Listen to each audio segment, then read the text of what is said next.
কথা বলেন ঠিক কিনা?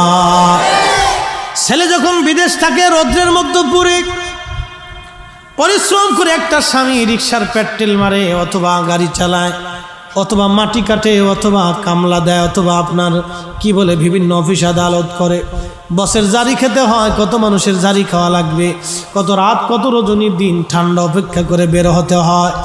একজন স্বামী অনেক পরিশ্রম করে সংসারের শান্তির জন্য, ছেলেমেয়ের হাসির জন্য, বিবির সুখের জন্য কষ্ট করে। এই জন্য আল্লাহর নবী বলেন, উম্মত আমি যদি আল্লাহর পরে কাউকে সেজদা দিতে অনুমতি দিতাম তাহলে স্ত্রীদেরকে বলতাম স্বামীর পায়ে যেন সেজদা দেয়। একবার জোরে বলা যাবে কি মারহাবা? এটা আস্তে করে জোরে করলেন কেন? হ্যাঁ মতলব খারাপ তো তালি।